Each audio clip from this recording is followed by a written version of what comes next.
G'day. Quick video here about our Liquidity Sentiment Indicator. It's a great tool at working out what's happening in markets over a long period of time, a short period of time, scalping, investing. It's one of the best tools in the market because it shows you true liquidity. Understanding it is a bit more nuanced, but there's nothing that out there in the market that's going to tell you everything and be really simple. But it is a visual indicator, so it is a very good tool to use. I've got two iterations of it here. There's 3 iterations in total. These 2 iterations here, this is a time-laid one. The time-laid one has 5 time periods. The first one is a moving average of 8 time periods from the current time. It is the thickest line. Whether it's green or it's red, it is the thickest line is 8 periods. And the 5th period is 500 time periods. These obviously you can change. We're on training views, so it's an easy thing to change. And it is the finest line, and it's a very interesting line to use, especially when understanding how liquidity dissipates from periods of accumulation.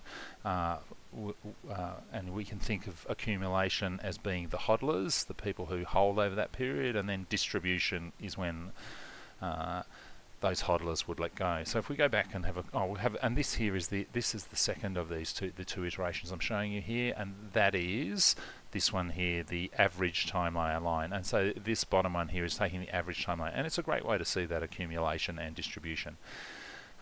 So here, if we go back and we have a look at, over a period of time, we can see there's been a couple of very large accumulation periods that have taken a long time to work out, and the current market we're in has taken all of the forward time to dissipate. These hodlers have been in this now for 5 years, since, well, some of them even longer, since 2018 when we saw this big accumulation event here.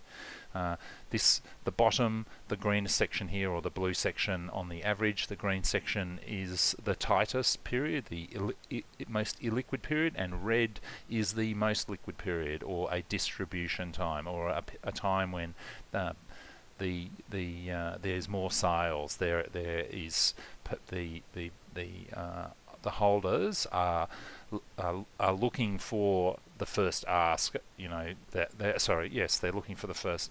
They're looking for the bid.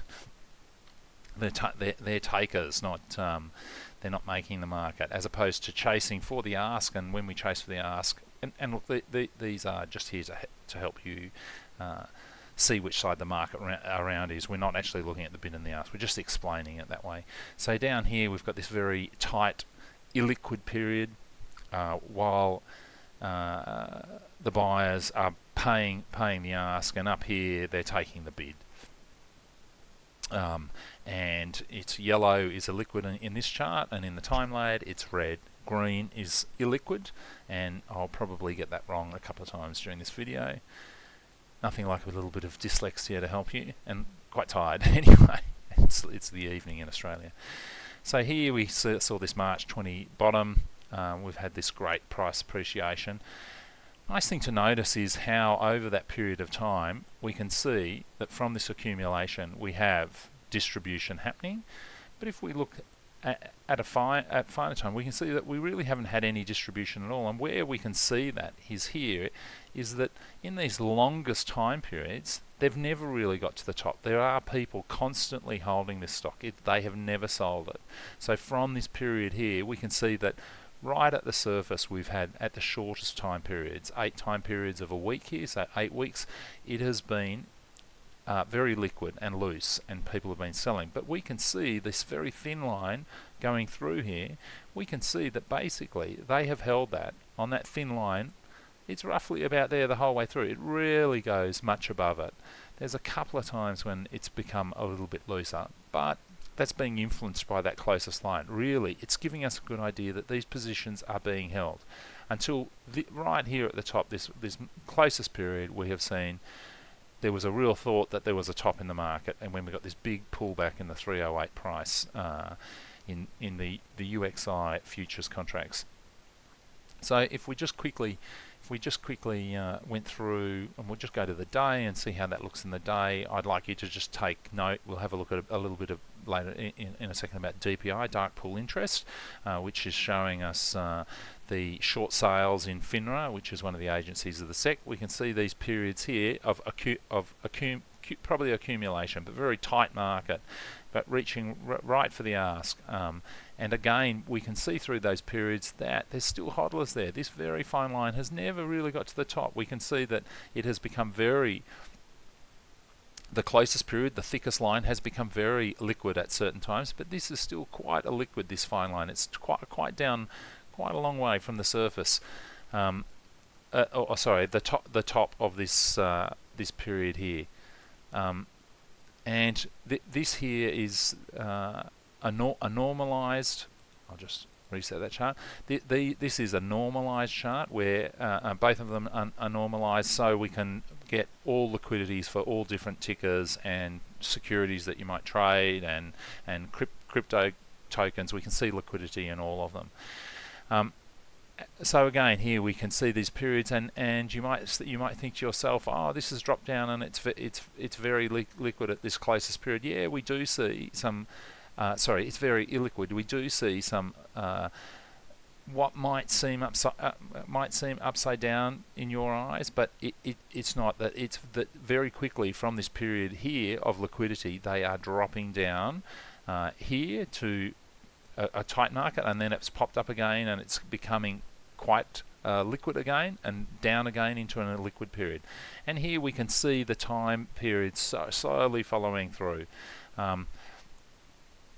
Again, we can see here the fattest line of liquidity has of that close area has slowly got to the top, and it's taken a while to get to the highest period, and the thinner lines below suggest that people are staying in those trades. Again, you can see some topping periods here until this recent one where we've seen this pullback. If I just went down to the 30 minutes, we could just have a quick look at what's happened over the last couple of days since this dip was bought around the 17th. Again, we see this is on the average of these. This is very tight. It's very good to know, so you can hold onto your trade. There's no real getting out of this trade. We can see that yes, the closest time period, the price has moved sideways and it's become very liquid, but still down here, these longer time periods are still very illiquid relative. So you can stay as long as these thin lines are down here and the medium lines are down here. You can stay in the trade. There's one period there. It's got a little bit dodgy, but really, if we look at this averaging line, we can see that they are all still in the trade. And if you were day trading this, or you were wanting to use it as one of your main pieces of advice, seeing what's happening, going through all those different time scales, you can see what's happening.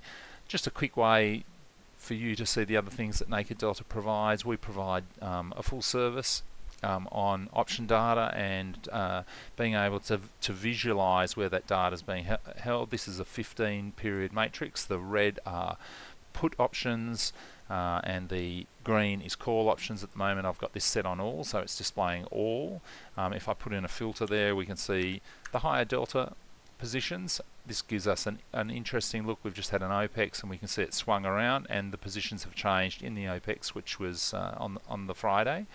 But we can see here we've started to have the puts disappear in numbers quite substantially. We can see it here that in these higher deltas we've gone from 45,000 very quickly through to only 4,000 options appearing in that. And on the other side, in the calls, we've seen them move into a higher delta.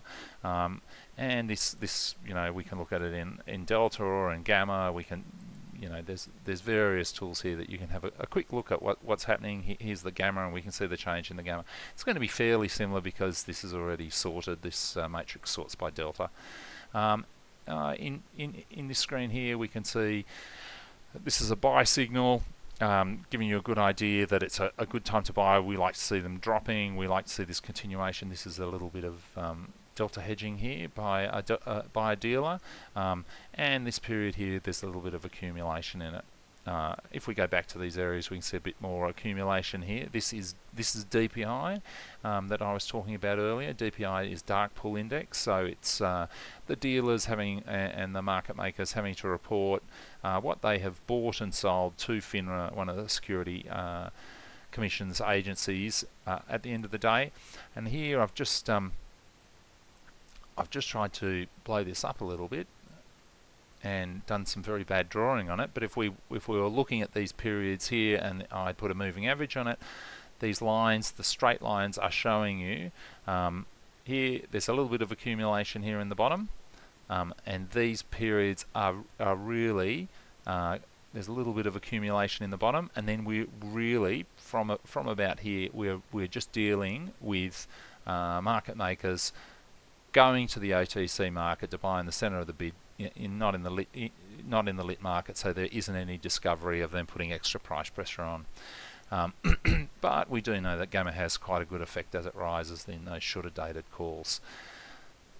So I hope that helps you understand liquidity using the different indicators and bits of data. We do a full top to bottom of most of the markets every day in a daily note, but each of the things that we offer, you can take them on separately. I'll be putting a note in the bottom of this little video, and I hope you've enjoyed it, and I hope that I haven't got it upside down during my many chops and changes. Thank you very much. Good day's trading for the end of the week. Thank you.